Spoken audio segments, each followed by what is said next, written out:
दूसरे दिन ताबानी ने मालूम कर लिया कि कालिया को किस अस्पताल में रखा गया है। पता चला दिल्ली के किसी भी अस्पताल में उसका ऑपरेशन होगा तो पाकिस्तानी जासूस उसी तरफ आएंगे, क्योंकि आमना को पंजाब की एक सरहद पार करवा के लाया गया था। वहाँ से दिल्ली करीब था। फिर ये सब जानते थे कि रॉ का हेडक्वार्टर दिल्ली में है। अगर पाकिस्तानी जासूस आमना को वापस न ला सके तो कालिया को मार डालेंगे। कालिया की हिफाजत की खातिर उसे राजस्थान के एक छोटे से टाउन पुष्कर में पहुंचा दिया गया था। जब ऑपरेशन का तमाम जरूरी सामान और मातहत डॉक्टर वगैरह वहां पहुंच जाएंगे तो डॉक्टर आमना को भी वहां सख्त निगरानी में पहुंचा दिया जाएगा। ताबानी डॉक्टर आमना से मिलने के लिए रॉ के एक खुफिया कैद खाने में गया। लेडी सर्जन को बड़े आराम से रखा गया था। आमना ने उसे देखकर पूछा, ताबानी कैसे हो? कुछ उजड़े हुए से नजर आ रहे हो। अपने होने वाले बच्चे की खातिर अपनी सेहत का ख्याल करो। मैंने पाकिस्तान में तुम्हें जरूरी दवाएं लिख कर दी थी, उन्हें जरूर इस्तेमाल करो। ताबानी ने सर झुकाकर कहा, मैंने आप पर जुल्म किया है और आप मेरी और मेरे बच्चे की भलाई की बातें कर रही हैं। वो बोली, तुम्हारा जो काम था तुमने किया,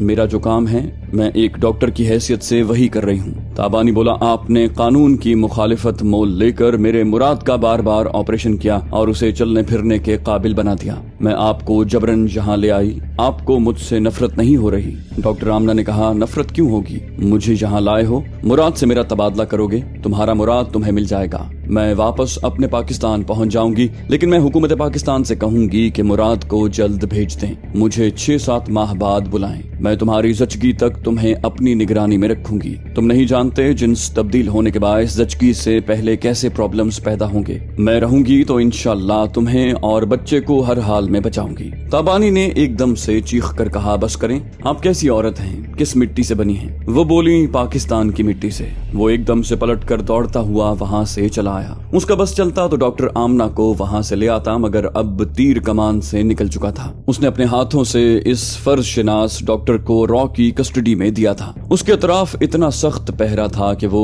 उसे वहाँ से निकाल कर वापस पाकिस्तान नहीं पहुँचा सकता था। वो हेडक्वार्टर के एक एक शोबे से वाकिफ था। वो उसी दिन ऐसे शोबे में गया जहाँ से रॉ के कारकुनों और अफसरों के शनाख्ती कार्ड जारी किए जाते थे। वहाँ उसने हाथ की सफाई दिखाई, एक ID कार्ड में अपनी तस्वीर चिपका करके वहाँ की खास मोहर लगाई, डायरेक्टर जनरल जमुना प्रसाद धावन के दस्तखत की नकल की। इस तरह वो उस ID कार्ड के जरिए एक एडिशनल डायरेक्टर बन गया। उसी रात वो एक फ्लाइट से राजस्थान के एक शहर जयपुर पहुंचा। वहां के एक अस्पताल के इंचार्ज को अपना कार्ड दिखाकर मरूब किया। एक डॉक्टर और 2 वार्ड बॉयज के अलावा एक एम्बुलेंस हासिल की। फिर वहां से पुष्कर पहुंच गया। वहां रॉ के ट्रेनिंग सेंटर के तमाम अफसरान उसे एडिशनल डायरेक्टर समझकर उसके अहकामात की तामील करने लगे। उस वक्त तक आजम बेग की जासूसी के बायस ये मालूम हो चुका था कि लेडी सर्जन आमना का बेटा फरमान वहां पहुंचा हुआ है। वहां के सेंटर के अफसरों ने ये बात ताबानी को बताई। उसने कहा, हम खुफिया जराए से पहले मालूम कर चुके हैं, इसलिए मैं एम्बुलेंस लाया हूँ।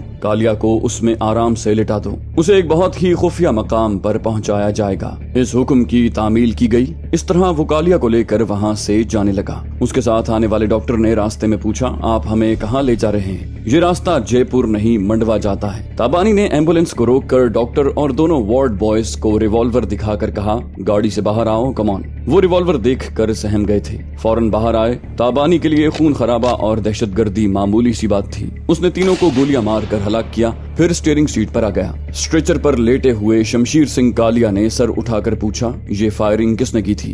वो बोला, मैंने डॉक्टर और वार्ड बॉयज को खत्म कर दिया है, मगर तुम्हें जिंदा रखूंगा। वो गाड़ी स्टार्ट करके जाने लगा। कालिया ने पूछा, तुम कौन हो? तुमने उन्हें हलाक क्यों किया है? ताबानी बोला, वो बेचारे बेगुनाह थे, मगर तुम्हारे जैसे कुत्ते को अगवा करने के लिए उन्हें कत्ल करना पड़ा। कालिया बोला, तुम मुझे कुत्ता कह रहे हो, जानते हो मैं कौन हूँ? ताबानी बोला, जानता हूँ, इसीलिए कह रहा हूँ। तुम वहाँ लेटे ही लेटे भौंकते रहोगे, मुझे काटने के लिए यहाँ तक नहीं आ सकोगे। तुम्हारी एक टांग के घुटने पर प्लास्टर चढ़ाया गया है, तुम चलने फिरने के काबिल नहीं रहे। वो बोला, अगर तुम मेरे दुश्मन हो तो मुझे मार डालो। इस तरह कहाँ ले जा रहे हो? ताबानी बोला, कुछ दुश्मन ऐसे होते हैं जिन्हें हलाक नहीं किया जाता, उन्हें जिंदा रखकर उनसे फायदा उठाया जाता है। कालिया ने कहा, तुम मुझसे क्या फायदा उठाना चाहते हो? ताबानी बोला, जब मैं पाकिस्तान में था तो लेडी सर्जन आमना ने कहा था कि उन्होंने कभी किसी इंसान से नफरत नहीं की। सिर्फ एक शख्स ऐसा है जिसने उनका घर उजाड़ दिया, शौहर से अलग कर दिया, उन्हें घर से बेघर कर दिया। लेकिन वो दुश्मन कभी मरीज बनकर आएगा तो वो एक डॉक्टर के फराइज पूरे करने के लिए उससे भी नफरत नहीं करेंगी, पूरी दयानतदारी से उसका इलाज करेंगी।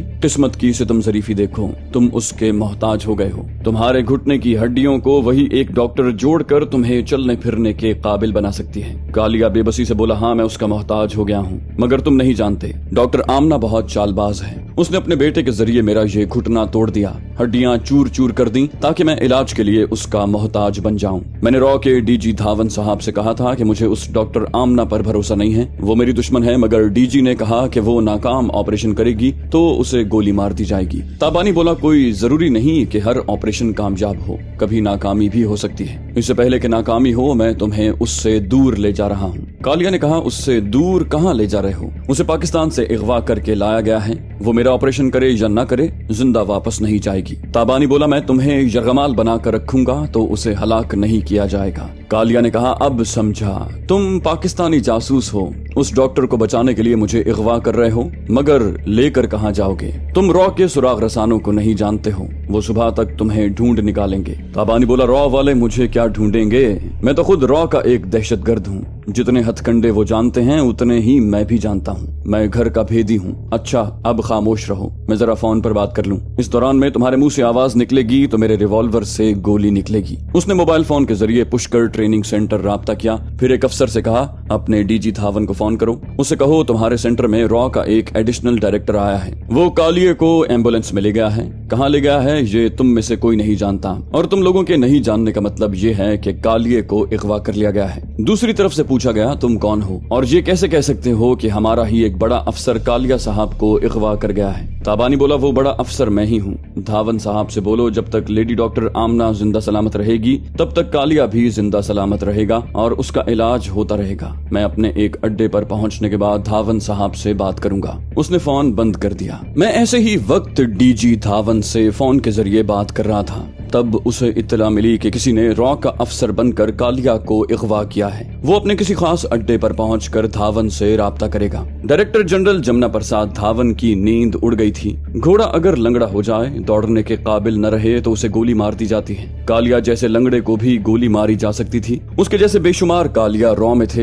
एक को गोली मारने के बाद उसकी कमी महसूस न की जाती। लेकिन रॉ तंजीम को कालिया ने बड़ी चालाकी से जकड़ रखा था। उसके बहुत से अहम राज, तहरीरी दस्तावेजात और वीडियो की सूरत में कालिया के पास थे। उसने वो तमाम राज अपनी बेटी शिल्पा को देकर कहा था कि वो रूपोश हो जाए। रॉ वालों को जब तक वो अहम राज नहीं मिलेंगे वो कालिया को नहीं मारेंगे और न मरने देंगे, उसका बाकायदा इलाज करवाएंगे। और यही हो रहा था। बेटी तमाम राजों के साथ रूपोश रहकर बाप की जान बचा रही थी। डीजी धावन ये सोचकर परेशान हो रहा था कि कालिया को अगवा करने वाले ने अगर उसे मार डाला तो उसकी बेटी इंतकाम लेने के लिए रॉ के खिलाफ महाज बना लेगी। वो लोग खुफिया तौर पर शिल्पा को भी तलाश कर रहे थे और ये जानते थे कि वो अपने बाप से भी ज्यादा मक्कार है। उसे ढूंढने और मार डालने तक वो तमाम राजों को सारी दुनिया के सामने लाने के इंतजामात कर चुकी होगी। डीजी धावन ने इतनी रात के वक्त 3 एडिशनल डायरेक्टर्स को बुलाकर पूछा, आप तीनों यहाँ हैं तो पुष्कर में कौन एडिशनल डायरेक्टर बनकर गया है? वहाँ के अफसरान कह रहे हैं कि उसने आईडी कार्ड के जरिए अपने एडिशनल डायरेक्टर होने का सबूत पेश किया था। हमारे प्रिंटेड कार्ड और खास मोहर उसे कैसे मिल गई? उसके किसी सवाल का जवाब किसी के पास नहीं था।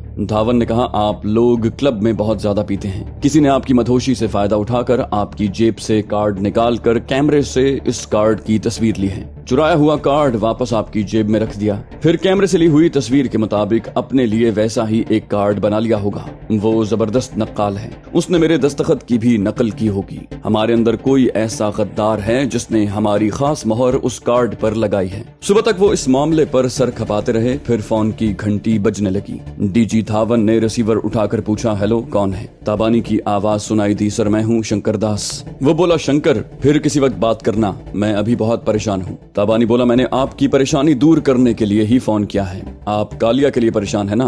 वो जल्दी से बोला, हाँ। तुमने उसके बारे में कुछ मालूम किया है? ताबानी बोला, सर मालूम क्या करना है, वो तो मेरे पास है। डीजी धावन बोला, क्या वो तुम्हारे पास है? कहाँ है? ताबानी ने कहा, जहाँ भी है खैरियत से है और उस वक्त तक खैरियत से रहेगा जब तक आप लेडी सर्जन आमना को पाकिस्तान वापस नहीं भेजेंगे। डीजी धावन बोला, क्या तुम्हारा दिमाग खराब हो गया है? तुम हमारे होकर हमसे धोखा कर रहे हो। ताबानी बोला, धोखा पहले आपने दिया है। मैंने अपने मुराद को यहाँ लाने के लिए उस नेक और अजीम खातून को अगवा किया था। आपने हेलीकॉप्टर भेजकर मेरी मदद की थी। यहाँ पहुँचते ही आपने कालिया को बड़ी अहमियत दी और मुराद के सजाए मौत पाने की परवाह नहीं की।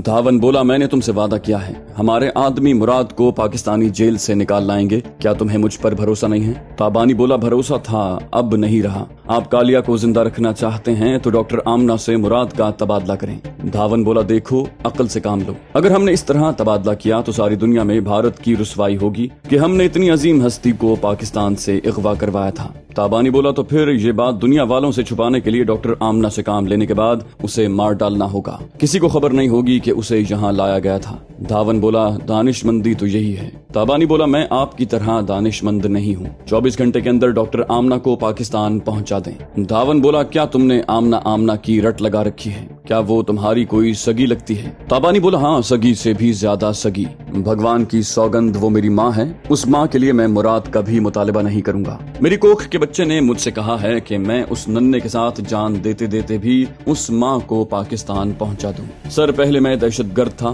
फिर महबूबा बना और माँ बनने वाला हूँ, लेकिन अब बारूद बन गया हूँ। डायरेक्टर जनरल जमुना प्रसाद धावन रिसीवर कान से लगाए हैरानी से दीदे फैलाए ताबानी की बातें सुन रहा था। हैरानी इस बात पर थी कि ताबानी का मिजाज कैसे बदल गया था। पहले वो अपने मुराद को रिहाई दिलाने के लिए जुनून में मुब्तला होकर डॉक्टर आमना को अगवा करके भारत ले आया। डॉक्टर आमना की उस पर बड़ी मेहरबानियां थीं। उसने उसके महबूब मुराद के निहायत मुश्किल ऑपरेशन करके उसे चलने फिरने के काबिल बनाया था। फिर ताबानी को कैद से रिहाई दिलाने के इंतजाम किए थे और ताबानी को कानून की नजरों से छुपा कर रखा था। ये वादा भी किया गया था कि मुराद को जेल से निकाल कर उसके पास पहुंचा दिया जाएगा, लेकिन ताबानी अपने मुराद के लिए जुनून में मुब्तला हो गया था। जिस डॉक्टर आमना ने उसका साथ दिया, उसी को अगवा करके भारत ले आया ताकि हुकूमत पाकिस्तान डॉक्टर आमना जैसी आलमी शोहरत रखने वाली हस्ती को वापस लाने के लिए मुराद को रिहा करके भारत भेज दे। ताबानी को डॉक्टर आमना से कोई दुश्मनी नहीं थी, बल्कि वो उसका एहसानमंद था। जब उसे मालूम हुआ कि भारतीय हुकूमत डॉक्टर आमना जैसी मशहूर मारूफ हस्ती को अगवा करवाने का इल्जाम अपने सर नहीं लेगी और कालिया का कामयाब ऑपरेशन करने के बाद डॉक्टर आमना को हलाक कर दिया जाएगा, तब ताबानी को अपनी गलती का पता चला। रॉ के डीजी धावन के झूठ और फरेब का भी पता चला। उसने झूठा वादा किया कि डॉक्टर आमना से मुराद का तबादला किया जाएगा। इन हकाइक का इल्म होने पर ताबानी की खोपड़ी घूम गई। वो बड़े से बड़ा जुर्म कर सकता था, लेकिन अपनी मोहसिना की हलाकत नहीं चाहता था। वो कैद खाने में आमना से मिलने गया तो उसका ममता भरा रवैया देख कर और शर्मिंदा हुआ। तब उसने शमशीर सिंह कालिया को अगवा करने का बहुत ही खतरनाक कदम उठाया। वो जानता था कि रॉ के सुराग रसां उसे भारत के किसी इलाके में छुपने नहीं देंगे। कुत्तों की तरह उसकी बू सूंघते हुए उसकी शहरक तक पहुंच जाएंगे। उसके बावजूद उसने कालिया को पुष्कर ट्रेनिंग सेंटर से अगवा किया और अब फोन के जरिए डीजी धावन को चैलेंज कर रहा था कि जब तक डॉक्टर आमना सलामत रहेगी, कालिया को भी सलामत रखा जाएगा। डीजी धावन फोन पर उसका चैलेंज सुनकर इसलिए भी हैरान था कि जो ताबानी जिन्स तब्दील होने के बाद भी औरत होकर खुद को औरत नहीं कहता था और मर्द की तरह बोलता और जिंदगी गुजारता रहा, वो पहली बार औरत की तरह आमना के बारे में बोल रहा था। हाँ, वो सगी से भी ज्यादा सगी है। भगवान की सौगंध वो मेरी माँ है। ऐसा कहकर वो पहली बार बेइख्तियार एक माँ की अजमत से मुतासिर होकर बोला, बल्कि बोली, उस माँ के लिए मैं मुराद का भी मुतालिबा नहीं करूंगी। मेरी कोख के बच्चे ने मुझसे कहा है कि मैं उस नन्हे के साथ जान की बाजी लगाते हुए भी उस माँ को पाकिस्तान पहुंचा दूं। वो फिर औरत की तरह बोला, sir, you are no more sir. पहले मैं दहशतगर्द थी, फिर महबूबा बनी, फिर माँ बनने लगी, लेकिन अब बारूद बन गई हूँ। डीजी धावन की समझ में आ गया कि वो मर्द बनकर रहने वाली अब डॉक्टर आमना की ऐसी अकीदतमंद बन गई है कि ज़हनी और नफसियाती तौर पर खुद माँ बनकर फख्र कर रही है और अब औरत की तरह बोलने लगी है। शायद आइंदा भी एक माँ एक औरत बनकर फख्र करती रहेगी। डीजी धावन ने कहा, जस्ट अ मिनट शंकर दास। वो बोली, मुझे शंकर दास नहीं, ताबानी कहो। मेरा मुराद मुझे इसी नाम से पुकारता है। अपने महबूब की जबान पर जो नाम आए वो सबसे काबिल फख्र नाम होता है। धावन बोला, ऑल राइट, मैं तुम्हें ताबानी कह रहा हूँ। तुम शायद जोश में आकर ये भूल रहे हो कि खुद को हमेशा मर्द कहते थे, लेकिन अब एक औरत की तरह बोल रहे हो। ताबानी बोला, बोल रहे हो नहीं, बोल रही हूँ। जोश में नहीं, होश में रहकर बोल रही हूँ। अपनी माँ आमना की अजमत को देखकर समझ गई हूँ कि सिर्फ मर्द ही नहीं, औरत भी अजीम होती है और मुझे औरत बनने पर शर्माना नहीं, फख्र करना चाहिए। डीजी धावन बोला, मैं तुम्हारे बदलते हुए एहसासात और जज्बात को अच्छी तरह समझ रहा हूँ। तुम डॉक्टर आमना की एहसानमंद हो। क्या मेरे एहसानात को भूल गई हो? तुम्हें अपनी रॉ तंजीम में लाने वाला मैं हूँ। तुम्हारी तब्दीली जिन्स का सिर्फ एक मैं ही राजदार था। मैं हर आड़े वक्त में तुम्हारे काम आता रहा हूँ। अब तुम तमाम एहसानात को भूलकर मुझे मुश्किलात में फंसा रहे हो। कालिया को कुछ हो गया या वो किसी तरह मर गया तो उसकी बेटी शिल्पा हमारे लिए बड़े मसाइल पैदा कर देगी। उसके पास ऐसे राज हैं जिन्हें कभी जाहिर नहीं होना चाहिए, लेकिन कालिया इलाज के बगैर मरेगा तो शिल्पा इंतकामन हमारे खिलाफ बहुत कुछ करेगी। ताबानी ने कहा, मुझे कालिया से कोई दुश्मनी नहीं है, मैं उसका इलाज करवाती रहूंगी। धावन बोला, सिर्फ इलाज नहीं, उसका ऑपरेशन भी बहुत जरूरी है। ताबानी ने कहा, ऑपरेशन भी हो जाएगा, आप मेरी माँ को रिहा कर दें। डीजी धावन बोला, ये इतना मुश्किल ऑपरेशन है कि सिर्फ डॉक्टर आमना कर सकती है। ताबानी ने कहा, आप उन्हें रिहा कर देंगे तो वही ऑपरेशन करेंगी। डीजी बोला, कहाँ करेंगी? हमारे देश के किस शहर के किस अस्पताल में तुम इलाज करवाओगे? ताबानी बोला, भारत देश में जहाँ भी करवाऊंगी वहाँ मुझे भी गिरफ्तार कर लिया जाएगा और मेरी माँ को भी कामयाब ऑपरेशन के बाद हलाक करवाया जाएगा। हमारे देश के बाहर मेरी माँ जिस मुल्क में जाना और ऑपरेशन करना पसंद करेंगी वहीं कालिया का इलाज होगा। डीजी धावन बोला, क्या तुम अपने देश को बदनाम करना चाहती हो कि हमने डॉक्टर आमना को अगवा करवाया था? ताबानी ने कहा, मैं अपने देश की बदनामी नहीं चाहती, मेरी माँ भी आपके खिलाफ कभी बयान नहीं देंगी। धावन बोला, ताबानी हकीकत को समझो, वो हमारे देश में पूरी तरह पाबंद रहकर हमारे अहकामात की तामील करके कालिया को चलने फिरने के काबिल बना देगी। ताबानी ने कहा, उन्हें किसी तरह की पाबंदी में नहीं रखा जाएगा, वो खुद ही एक फर्ज शिनास डॉक्टर हैं, दुश्मनों का इलाज करते वक्त भी फर्ज के तकाजे पूरे करती हैं। धावन बोला, तुम बहुत जिद्दी हो, इस डॉक्टर का जादू तुम्हारे सर चढ़कर बोल रहा है। ठीक है, मैं अभी डॉक्टर आमना से बैरून मुल्क जाकर ऑपरेशन करने का मामला तय करता हूँ। ताबानी ने कहा, पहले आप उनसे मामला तय करें, फिर मैं उनसे फोन पर बात करूंगी। मुझे बताएं मैं कितनी देर बाद आपके मोबाइल फोन पर राब्ता करूं? धावन बोला, 40 मिनट के बाद। राब्ता खत्म हो गया। ताबानी ने कालिया को जहां छुपाया था वहां से तकरीबन 15 किलोमीटर दूर आकर फोन के जरिए डीजी धावन से बातें कर रही थी ताकि रॉ के सुराग रसां किसी तरह सुराग लगाकर उसका मुहासरा करें तो सिर्फ उसे गिरफ्तार कर सकें, कालिया तक न पहुंच सके। वो ऐसा वक्त था जब मैं पूजा के साथ पुष्कर के मवेशी मेले से फरार हुआ था और कई किलोमीटर दूर जाकर फौजी ट्रक से उतरकर मेन रोड छोड़कर खेतों से गुजर रहा था। पूजा ने कहा, हमारे ताक़ुब में आने वाले उस खाली ट्रक के आसपास हमें ढूंढने के बाद यही समझेंगे कि हम आगे कहीं भागते हुए गए हैं, इसलिए हम पुष्कर की तरफ वापस जाएंगे। उसका आइडिया अच्छा था। ताक़ुब में आने वाले ये सोच भी नहीं सकते थे कि हम जहां से फरार हुए हैं उसी तरफ वापस गए हैं, लेकिन हम वापस पुष्कर नहीं गए। चंद किलोमीटर तक खेतों के दरमियान से गुजरने के बाद हमने रास्ता तब्दील कर दिया। वो इलाका हमारे लिए अनजाना था, हमें अंदाजा नहीं था कि हम किस समत जा रहे हैं। रास्ते में कोई शहर या गांव आता तो वहां मालूम किया जा सकता था कि हम कहां पहुंचे हैं। आखिर हम एक बस्ती के करीब पहुंच गए।